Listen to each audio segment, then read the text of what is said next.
Bem, gente, eu acho que eu vou falar sem microfone, tudo bem? Dá para ouvir? Acho melhor para gesticular, para se comunicar mais com você. Bem, eu vou partir de um princípio seguinte. Nós estamos num partido, quer dizer, a maioria está filiado e é militante do partido, nem todos são, mas se aproximam do partido. De um partido que é diferente da maioria dos que existem aí, na conjuntura. Os partidos, na maioria das vezes, os partidos burgueses principalmente, eles se organizam apenas para participar de eleições. Enquanto que o nosso partido, qual é a grande diferença do nosso partido para o resto dos partidos? É que a gente, durante o ano inteiro, durante todo o tempo, a gente está procurando fazer as discussões e preparando a discussão com a classe trabalhadora para que ela incorpore a possibilidade concreta de revolucionar a sociedade. Revolucionar, ou seja, no rumo de fazer uma sociedade nova que para a gente é uma sociedade socialista. Nesse sentido, o PSTU, Partido Socialista dos Trabalhadores Unificado, ele é uma realidade nesse sentido e ele é um partido pequeno. Naturalmente, um partido pequeno nesse momento.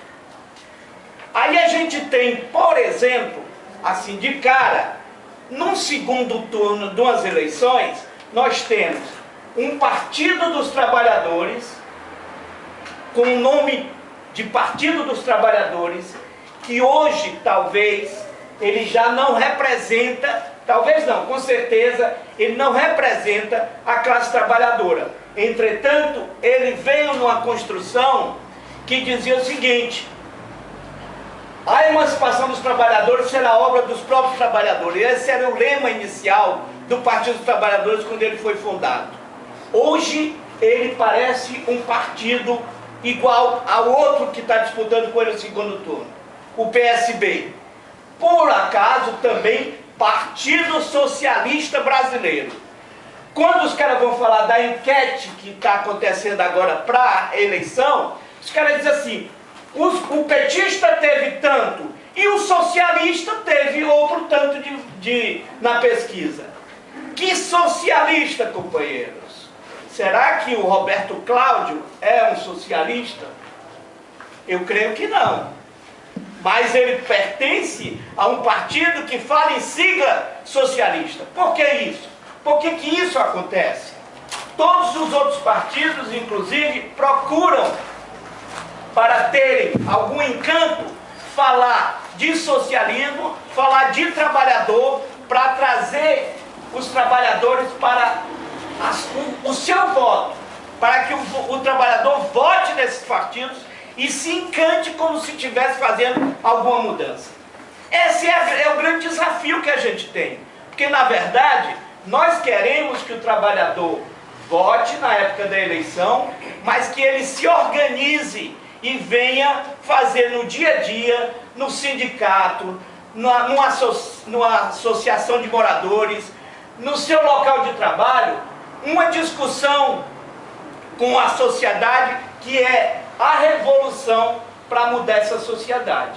Esse é um desafio enorme que o PSTU tem. Por isso nós somos diferentes da maioria dos partidos. Da maioria dos partidos, e muitas vezes quando você está fazendo campanha, as pessoas questionam: pô, isso é utopia, vocês não vão ganhar a eleição dessa forma.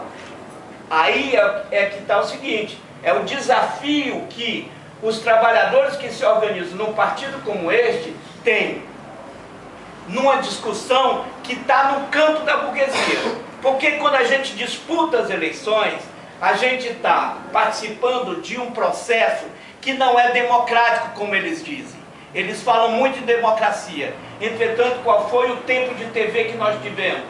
Entretanto, qual é a possibilidade que um partido que tinha a perspectiva de gastar 70 mil, acho que nem gastou isso, numa campanha aqui em Fortaleza, tem de disputar com um partido que gasta 14 milhões, 11 milhões e meio, como estava colocado no papel. Entretanto, a gente sabe que o gasto foi muito maior. Então, vejam só, na eleição burguesa, quem ganha a eleição praticamente são aqueles que são financiados pelos grandes empresários e pelos banqueiros do país. E isso não é só aqui, é no mundo inteiro. No mundo inteiro, partidos da burguesia tentam, e aqueles outros partidos que se diziam dos trabalhadores e que se adaptaram à realidade, procuram desenvolver uma política e uma forma de trazer os trabalhadores para o seu interior, para fazer com que eles sejam domesticados e não questionem a exploração que existe. Então, o nosso papel é totalmente ao contrário. Nós queremos que, cada dia que passa, um operário da construção civil questione a sua condição de vida e não ache que é normal ele trabalhar tanto e ganhar tão pouco.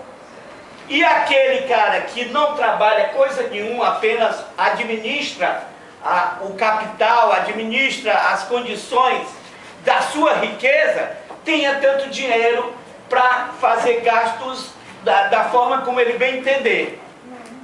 É esse o questionamento fundamental quando está colocado a discussão das eleições e a discussão do dia a dia de um partido como o nosso.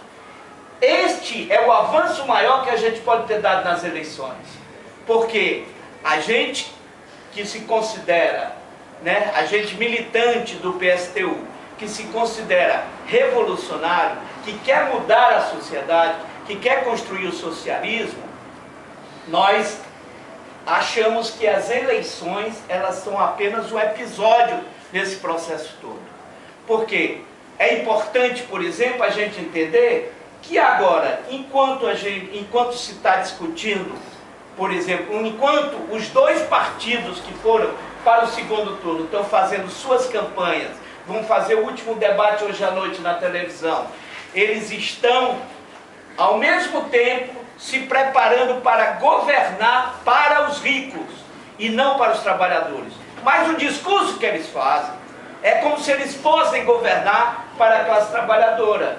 Eles falam que vão ter uma melhor saúde, melhor educação, todos eles. Aquele que mandou bater nos professores em greve, que foi o Roberto Cláudio, assim como aquela que defende o poste sem luz, né? Como ela mesma fez a brincadeira e depois que foi ficado publicamente, que mandou jogar pimenta de spray nos professores também. Então, veja só, qual é a diferença entre hoje a campanha do PT, a campanha do PSB? Não existe praticamente diferença nenhuma. E é nesse sentido que a gente, numa situação como essa, onde você tem ou um ou outro, a gente vai por outro caminho.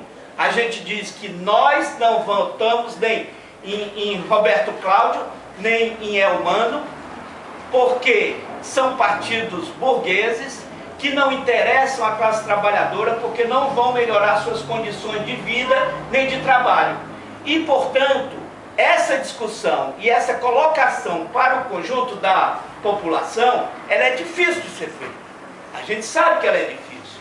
Eu, quando vinha para cá, eu vinha no táxi e comecei a conversar com o taxista e perguntei: tu vai votar em quem? Ele disse: vou votar no Roberto Cláudio. Aí perguntou: e você vai votar em quem? Eu disse: eu vou votar nulo. Ele disse: ah, é? Ah, eu acho que tem muita gente que vai votar nulo. Ele já admitiu isso. E admitiu porque é o seguinte: vocês sabiam que os votos nulos e brancos, no primeiro turno, foi maior a quantidade do que a soma dos dois candidatos que estão no segundo turno? Foi maior. O que significa isso? É porque conscientemente as pessoas foram lá e disseram: eu voto nulo pelo socialismo, como a gente está dizendo assim. Não, não foi. Elas votaram nulo e votaram em branco e às vezes se abstiveram, porque elas acham que as eleições não mudam nada na vida dela. Essa é uma realidade. Então as eleições burguesas hoje, elas passam a ser desacreditadas pela maioria do conjunto da população. Então, a disputa que a gente faz enquanto um partido revolucionário, um partido que pretende construir o socialismo, tem que explicar pacientemente para os trabalhadores que as eleições realmente não vão resolver os seus problemas, não vão resolver, e elas mesmo conseguem entender isso, que ela diz, na discussão, ela diz assim, tanto faz um como o outro, ou então eu vou votar no Elmano porque é o menos ruim, é o menos ruim. Ah, é o PT, é do Lula. É o candidato do Lula. O Lula foi um grande líder operário, que hoje não é mais um líder operário, né? Hoje o Lula, ele faz uma política para a burguesia e ele mesmo se tornou um grande ricaço. Então olha só a diferença. Ele era um trabalhador que ele fazia as suas greves, organizava a classe trabalhadora no ABC Paulista, e hoje o que é que a gente está sentindo e está vendo? No ABC Paulista, hoje, os metalúrgicos estão acenando e já fizeram uma proposta de flexibilização da CLT. A CLT é o Código de Leis Trabalhistas, que, no mínimo, o Código de Leis Trabalhistas não é uma coisa excelente para a classe trabalhadora, entretanto, ela é o resultado de várias conquistas que foram acontecendo ao longo do tempo. E eles dizem o seguinte, nessa proposta, nós queremos que o negociado entre o trabalhador e o patrão possa ser colocado acima das leis trabalhistas. E quando ele coloca isso, ele está dizendo claramente que essas condições, na atual crise que a gente está vivendo, é claro que não vai favorecer aos trabalhadores nunca. Ela vai favorecer ao patronato, ao empresário que quer fazer esses acordos. Então, quando a gente sente o seguinte, quando o ABC, naquelas épocas do início do PT e da CUT, era os trabalhadores mais revolucionários, mais organizados do país, hoje esses trabalhadores estão sendo levados por direções que traem a classe trabalhadora o tempo todo a tomarem posicionamentos que não favorecem a organização independente da classe trabalhadora. Então são esses elementos que eu acho que a gente tem que analisar e preparar a cada dia que passa a nossa intervenção na luta de classe. Por quê? Em cada sindicato que a gente atua, em cada movimento que a gente atua hoje, a gente sente o seguinte, existe uma crise mundial do capitalismo, existe uma possibilidade concreta dos trabalhadores se revoltarem contra essas possibilidades, porque a cada dia que passa ele perde direitos, ele é mais explorado pelo capitalista, ele é mais explorado pelos empresários e pelos empreiteiros que patrocinam as campanhas eleitorais e que vão cobrar dos candidatos posteriormente a política que eles querem aplicar para explorar cada vez mais a classe trabalhadora. E, do outro lado, os trabalhadores precisam dar uma resposta de conjunto, uma resposta organizada. E é para essa tarefa que o PSTU existe.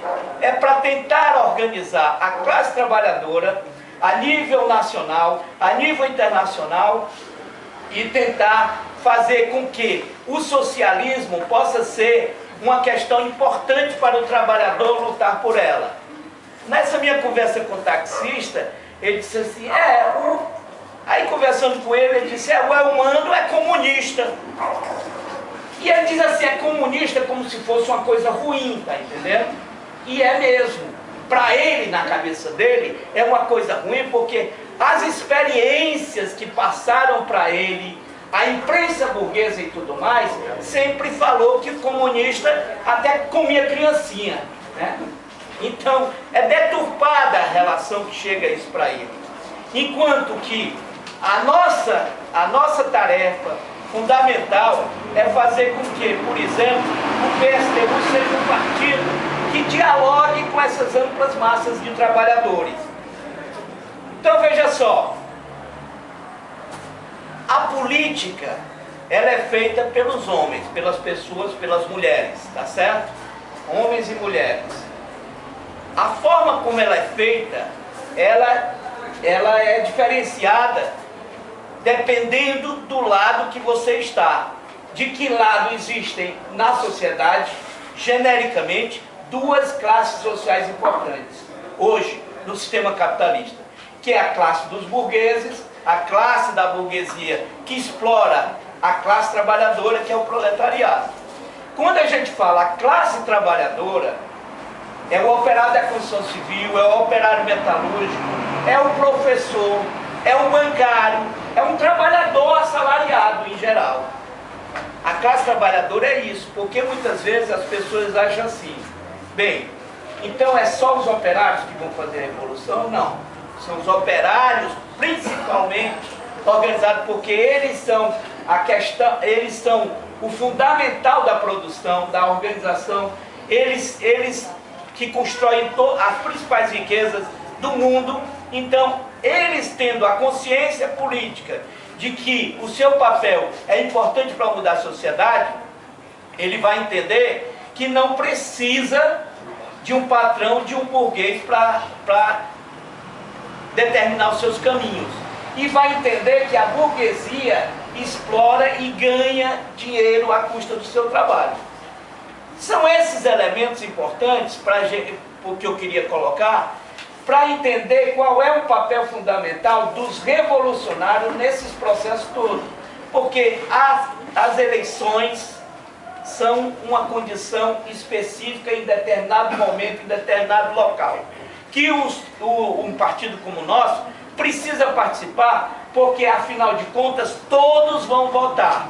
Ou vão se abster, ou vão votar nulo, ou vão votar em branco. Entretanto, vão participar do processo, porque é um processo de que cada pessoa é um voto. E essa disputa é importante para a gente, embora a gente sabe que nós dificilmente num campo como esse, que é antidemocrático, a gente possa ter uma expressão tão grande de organizar a classe trabalhadora. Entretanto, o processo e a participação no processo fez com que esse ano, por exemplo, a gente aprendesse muito o que é fazer política em termos de intervenção na luta de classe. Mesmo participando das eleições burguesas, a gente está fazendo uma política diferente. A gente critica, por exemplo, o nosso, digamos assim, mais próximo partido das nossas convicções, que é o PSOL, exatamente porque ele não vai até o fim nas suas convicções. A gente tem a experiência, por exemplo, hoje do que está acontecendo em Belém. Em Belém nós tivemos um camarada nosso do PSTU, operário da construção civil, que foi eleito numa chamada coligação do PSTU, do PSOL e do PCdoB, que inclusive desde o início a gente tinha sido contrário à participação do PCdoB nessa aliança, porque o PCdoB faz parte do governo federal e, portanto, não tem uma independência política consequente. Bem, participamos, conseguimos eleger o nosso camarada. Aí qual é a diferença do primeiro turno para o segundo turno? O que é que aconteceu? No segundo turno, companheiros, o Edmilson, que se dizia que ia fazer uma campanha, que era independência política, que não ia receber dinheiro dos empresários, recebeu dinheiro dos empresários e foi lá. E no segundo turno, quem que veio para apoiar a sua campanha? Veio o Lula. O Lula chegou na campanha do Edmilson e disse simplesmente o seguinte, fez a propaganda do governo dele, fez a propaganda da Dilma e depois, no finalzinho da sua falação, ele apoiou o Edmilson. Ou seja, aquela campanha toda de luta, de independência política, foi para as cucuias nesse sentido. Porque o Edmilson, da forma como ele, e na continuidade, ele vai acabar sendo incorporado e vai governar também para os ricos. Não vai ter uma ação independente. E nesse aspecto, o PSTU o que fez? Ele se retirou da coordenação dessa campanha e apenas indicou o voto crítico, porque votar no outro seria também uma lástima, porque é a própria direita. Então, o voto crítico, entretanto, sem se responsabilizar pela sua eleição. Então, esse é um elemento. O outro elemento, por exemplo, Amanda Gugel, que é a nossa candidata do PSTU, que teve uma qualidade em termos de votação que acho que ainda não, talvez nem tenha sido superada nesse país, eu não tenho certeza, mas nessas eleições ela obteve quase 9% de votos de Natal. Isso significa que ela proporcionalmente foi a candidata mais votada no país. Bem, por que aconteceu isso? Já vou concluir. É porque Amanda Gugel, em determinado momento, chegou na Câmara Legislativa e fez um monte de denúncias sobre a condição do professor. Fez, e isso foi reverberado, por exemplo, na internet, para todo canto. Todo mundo ficou sabendo que aquela professorinha de Natal tinha falado de verdade, na cara dos parlamentares, dos vereadores, na cara dos vereadores. E isso teve repercussão, e isso foi aumentando. E ela chegou a ter quase 33 mil votos. Entretanto, o mais importante disso tudo é que em nenhum momento ela deixou de dizer que era uma militante do PSTU. E a ideia é que ela continue com seu mandato. Os dois que foram eleitos nesse processo continuem com um mandato que seja exemplar na forma como o PSTU pretende fazer política e vem fazendo política nesse país. Então é isso que eu queria colocar, e que o nosso posicionamento é muito claro em Fortaleza. Os dois são completamente parecidos e iguais, e nós somos pelo voto nulo. Estou usando aqui o botozinho do voto nulo, e acho que é importante a gente desenvolver essa discussão com todos os trabalhadores. É isso.